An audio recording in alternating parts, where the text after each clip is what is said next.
네, 오늘 말씀은 사무엘하 14장 1절에서 8절까지의 말씀입니다. 제가 읽겠습니다. 수루야의 아들 요압이 왕의 마음이 압살롬에게 향하는 줄 알고 드고아에 사람을 보내 거기서 지혜로운 여인 하나를 데려다가 그에게 이르되 청하건대 너는 상주가 된 것처럼 상복을 입고 기름을 바르지 말고 죽은 사람을 위하여 오래 슬퍼하는 여인같이 하고 왕께 들어가서 그에게 이러이러하게 말하고 요압이 그의 입에 할 말을 넣어 주니라. 드고아 여인이 왕께 아랠 때에 얼굴을 땅에 대고 엎드려 이르되 왕이여 도우소서 하니 왕이 그에게 이르되 무슨 일이냐 하니라. 대답하되 나는 진정으로 과부이니이다. 남편은 죽고 이 여종에게 아들 둘이 있더니 그들이 들에서 싸우나 그들을 말리는 사람이 아무도 없으므로 한 아이가 다른 아이를 쳐 죽인지라. 온 족속이 일어나서 당신의 여종 나를 핍박하여 말하기를 그의 동생을 쳐 죽인 자를 내놓으라.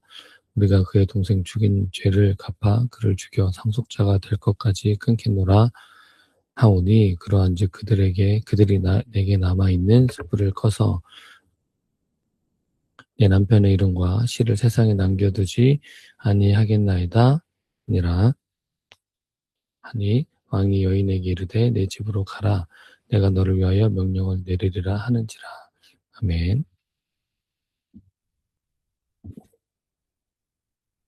기도하겠습니다.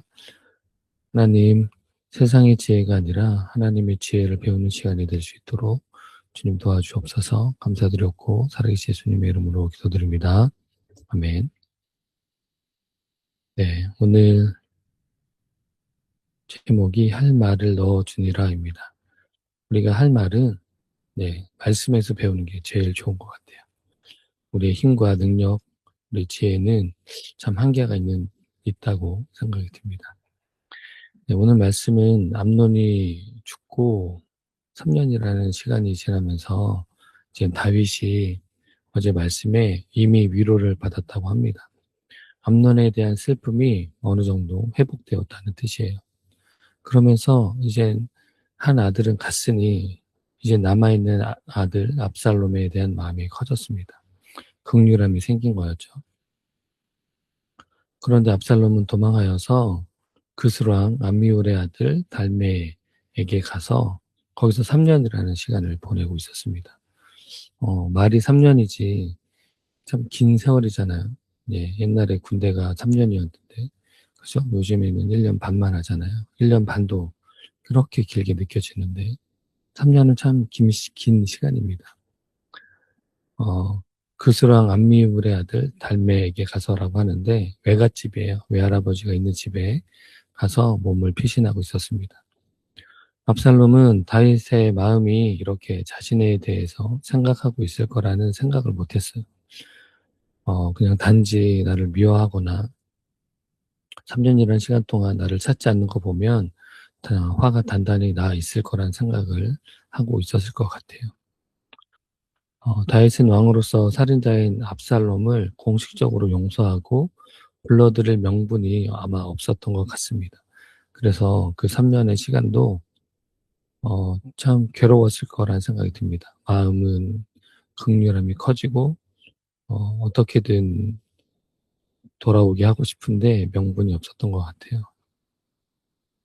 압살롬도 왕의 사면이나 부름이 없었기 때문에 말씀드린 것처럼 여전히 아버지 다윗이 화가 나 있고 또 돌아가면 또 처벌을 받지 않을까라고 생각을 했을 것 같습니다.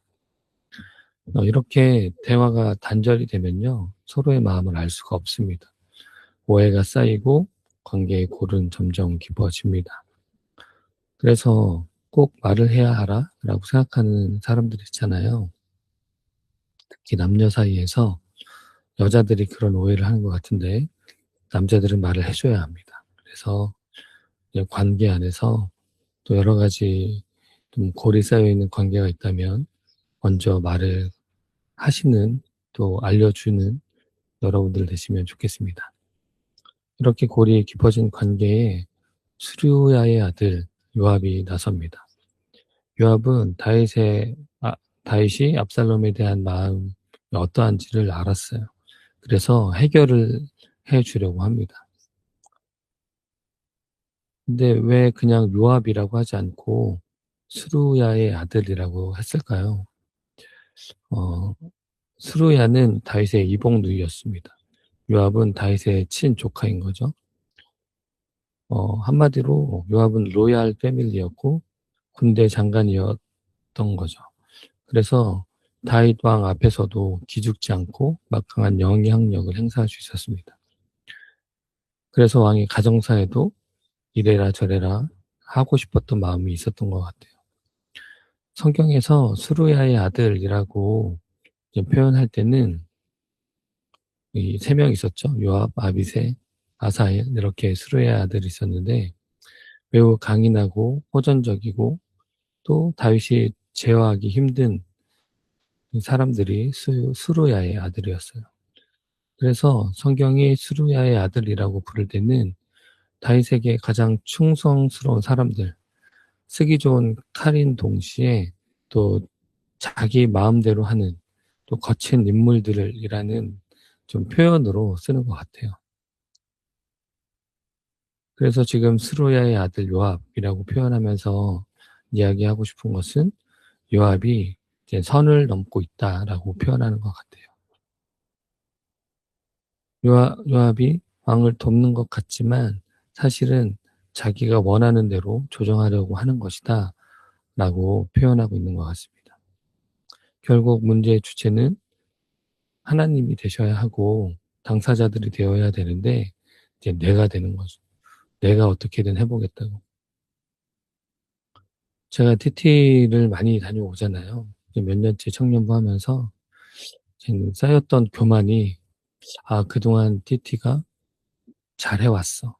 역시 나는 잘해. 뭐 이런 교만이 있었습니다. 아이디어가 좀 풍부한 제가 이제 MBTI가 INTP인데 아이디어 뱅크형이라고 하잖아요. 이런저런 생각이 많아서 이렇게도 해보고 저렇게도 해보니까 결과가 좋았어. 그런 마음이 있었습니다. 그래서 나의 아이디어, 나의 생각으로 잘 할 수 있을 거야 라는 생각을 했었는데 요즘에는 이제 그런 마음이 안 들어요. 왠지 불안하고 내 힘으로는 안 될 것 같다라는 것을 좀 하나님이 깨닫게 하시는 것 같아요. 사실 내 지혜로 된 게 아니죠. 하나님이 되게 하신 거죠. 그런데도 이제 그런 결과들만 믿고 또 내가 할 수 있을 거다라는 생각을 늘 했었는데 요번에 TT를 준비하면서 너무 내가 지혜가 없고 내 힘으로는 할 수 없는 것들이 이제 눈에 보이면서 참 겸손하게 하십니다. 그래서 어떻게 보면 이 새벽 기도도 뭐 여러분들을 위해서 하는 것처럼 보이지만 사실은 제가 너무 간절해서 이렇게 아침마다 함께 기도하자고 지금 부탁을 드리는 겁니다. 그래서 여러분들 함께 와서 우리가 지혜 없음을 깨닫고 주님께 기도하셔서 이 TT가 정말 하나님이 일하시는 TT가 되었으면 좋겠습니다. 평상시에 이제 관계 안에서 이제 우리가 하는 조언들이 있잖아요. 조언들, 문제를 해결해 주고 싶다 하는 것들이 어쩌면 선을 넘는 건지 아닌지 생각해 봐야 돼요. 내가 저 사람에게는 이렇게 얘기할 수 있어. 내가 그 정도 관계는 돼. 그 정도 지혜는 있어. 라고 생각하면서 하는 조언들이 그 관계를 해결해 주고 싶어서, 또는 뭐 어떤 문제를 해결해 주고 싶어서 하는 문제들이, 조언하는 것들이 내가 선을 넘고 있는 건 아닌지 생각해 봐야 됩니다. 각자의 역할이 있고 책임이 있어요. 그래서 동기를 잘 보면 됩니다. 문제 해결을 원해서 내가 조언을 하는 건지, 내가 그 사람에게 영향력을 미치고 싶어서 말을 하는 건지, 아니면 정말 그 사람의 구원을 위해서 말을 하는 건지 스스로 점검해 보셔야 돼요. 그리고 정말 그 사람을 위해서, 이 문제를 위해서 기도하고 하는 이야기인지, 하나님이 주신 마음으로 이야기하는 건지 점검해 보셔야 됩니다. 어, 그러면 우리의 역할은 무엇인가요? 문제를 봤을 때 그 문제를 해결해 주기 위해서 우리의 가장 큰 역할은 아까 말씀드린 것처럼 기도해 주는 것입니다. 우리가 이제 직장 생활이든 가정에서든 관계 안에서든 우리의 리더가 부족한 모습이 보일 때 그 리더가 하나님 앞에 바로 설 수 있도록 기도해 주는 것이 먼저는 우리의 역할이에요. 우리가 TT를 가면 가장 이제 말하기 좋은 상대가 이제 팀장들, 본부, 또 목사님들이잖아요. 아니 왜 저렇게 해? 하는 것들이 생겨요. 그래서 문제를 해결해 주고 싶어서 이런저런 이야기를 합니다. 아이디어를 주는 건 너무 좋아요. 이렇게 했으면 좋겠다, 저렇게 했으면 좋겠다, 의견 내는 건 너무 좋습니다. 그러나 우리가 어떤 결정을 내렸을 때 그 결정에 따르는 게 너무너무 중요하고, 온전히 그들이 하나님께 물을 수 있도록 또 충분히 생각할 수 있도록 제안은 하는 건 좋지만 결정은 그들이 할 수 있도록 내버려 좀 뭔가 할 수 있게 내두는 것이 지혜입니다. 하나님의 때는 조정하는 것이 아니에요. 그래서 하나님의 때를 조정하려고 하면 안 됩니다. 사실 요압이 이렇게 지혜로운 여인 드고아에서 여인을 불러다가 이렇게 뭔가 상황을 만들어서 다윗을 설득시켜서 하려고 하는 것은 결과적으로 하나님의 때가 되지 않았음에도 결과를 만들기 위해 밀어붙이는 거예요. 참 어떻게 보면 하나님을 신뢰하지 못하는 행위고 월권입니다. 하나님이 일하실 수 있도록 또 그들이 깨닫고 적용할 수 있도록 기다려주는 것이 필요해요. 이런 결과가 무엇이었습니까? 오히려 골이 더 깊어졌어요. 드고아의 여인이라는 사람이 와서 자신의 자식이 둘이 나가서 들에서 싸우다가 형이 동생을 쳐 죽였는데 이제는 이 동생을 심판하기 위해서 사람들이 나머지 한 아들도 죽이려고 하는데 결국엔 우리 가정에 이제 유산이 끊기게 생겼다. 이제 대를 이을 사람이 없다. 이 일을 어떻게 하느냐. 사실은 그 나단 선지자가 그 바세바의 죄를 묻기 위해서 비유를 들어서 거울 치료를 한 것처럼 자기들도 똑같이 하는 것이지만 이것은 하나님에게서 나온 지혜가 아니었고 하나님이 시키지도 않은 일이었습니다. 결국 문제는 이제 뭐 자기 원하는 것처럼 압살롬이 돌아오지만 문제 해결이 된 것은 아니었어요. 결국 압살롬이 반역을 일으키는 결과를 초래하게 되었습니다. 우리가 이제 문제 해결이 중요한 것이 아니에요. TT에 가서도 그렇고 어떤 고난을 당해도 문제 해결만을 위해서 노력하면 결과적으로 하나님이 원하시는 것을 배울 수가 없어요. 우리가 TT를 가서도 뭔가 문제 해결만이 중요한 것이 아닙니다. 문제가 생기고 고난이 있을 때 어떤 과정을 통해서 우리가 이것을 해결하느냐, 하나님이 어떻게 일하시냐, 하나님이 일하실 때 우리는 어떻게 반응했느냐, 결과적으로 어떤 과정을 배우느냐가 너무너무 중요합니다. 신앙생활에 가장 중요한 것은 과정입니다. 과정이에요.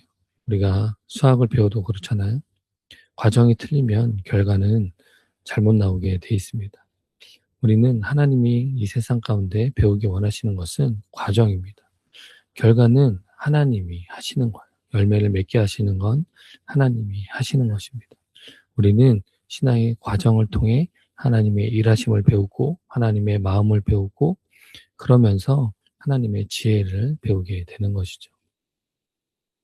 요압이 찾았던 사람은 드고아의 지혜로운 여인이었어요. 세상이 지혜롭다고 하지만 하나님의 지혜가 없으면 그건 지혜로운 게 아니에요.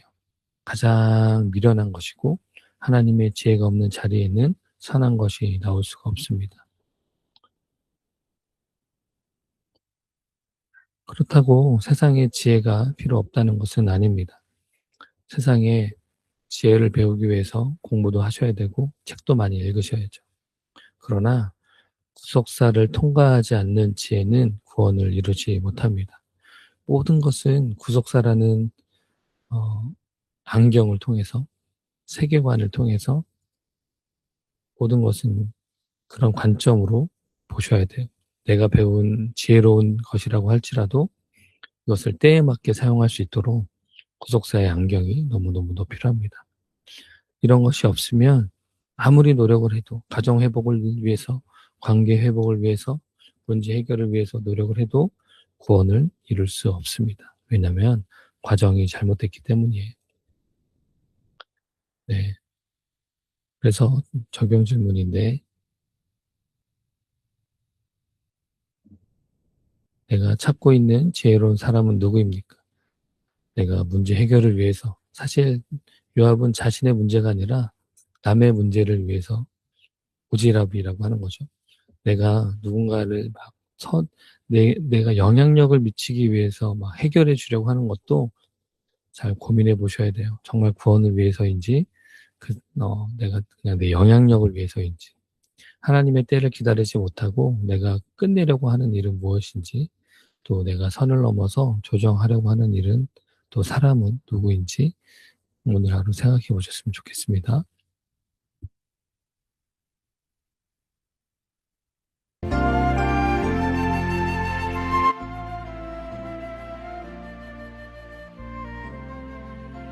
믿는 고난, 문제들 속에서 하나님의 일하시는 방법을 배울 수 있도록 기도합시다. 모든 고난, 문제들이 구원의 사건이 되도록, 또 내 맘대로 하지 않고 하나님과 공동체에 묵과할 수 있도록, 또 상대방을 조정하려는 마음이 좀 없어졌으면 좋겠어요.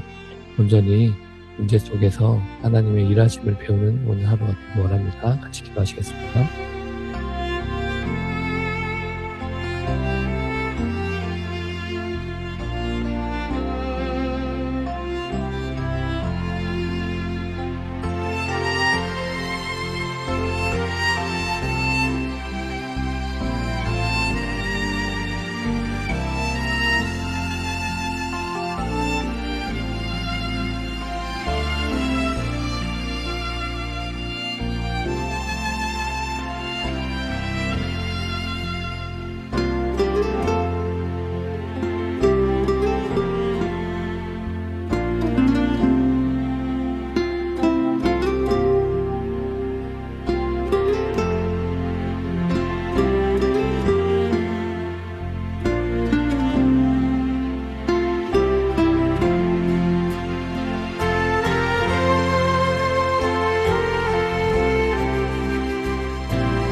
준비하고 있는 TT를 위해서 같이 기도했으면 좋겠는데요.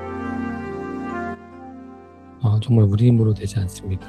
그래서 먼저는 우리 팀에 하나님의 지혜와 은혜가 임하시도록 기도해 주시고, 우리 팀원 한 사람 한 사람 모두가 TT 전까지 아프거나, 또 우리 준비하고 있는 모든 사역 안에 기름 부으심이 있도록 우리가 한마음 될 수 있고, 무엇보다 내가 하려는 마음을 내버리고 그냥 정말 연합하여서 하나님의 일을 이룰 수 있는 우리 되도록, 무엇보다 그 팀을 이끌고 있는 리더십들에게 하나님의 은혜와 지혜가 임하도록 같이 먼저 말씀드립니다.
한국에서 하는데 이 방문하는 교회를 위해서 좀 기도했으면 좋겠습니다. 어제도 제가 제주도 한 교회를 답사 다녀왔는데 아직은 마음들이 큐티에 대해서 아직 잘 모르시는 분들이 많이 계신 것 같더라고요. 그래서 교회에 좀 말씀 묵상의 사역이 더 큐티에 대한 생각을 좀 해주시고 청년 청년들 문화에도 당자들이 하나님을 경험할 수 있는 계기가 될 수 있도록 방문해서 그곳 가운데 구원받은 그 한 사람이 구원받을 수 있도록 또 사역에 기름 부으심이 있고 또 재정의 필요가 넉넉히 채워질 수 있도록 또 무엇보다 거기서 사역하시는 그곳의 담임 목사님이 주님을 알아가고 이 구속사의 큐티에 마음이 열리실 수 있도록 도와주시면 같이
이제 각자의 기도 제목으로 기도하시고 오늘 하루를 또 힘차게 보내시면 좋겠습니다. 정말 오늘 주신 말씀처럼 내 지혜가 아니라 하나님의 지혜로 하나님이 일하심을 경험하는 여러분들 되시기를 축복합니다.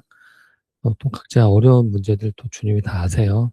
그럼에도 하나님이 아들이기에 듣기 원하시는 기도가 있을 거예요. 그래서 하나님께 기도함으로 나아가시는 하루 되길 축복합니다. 감사합니다.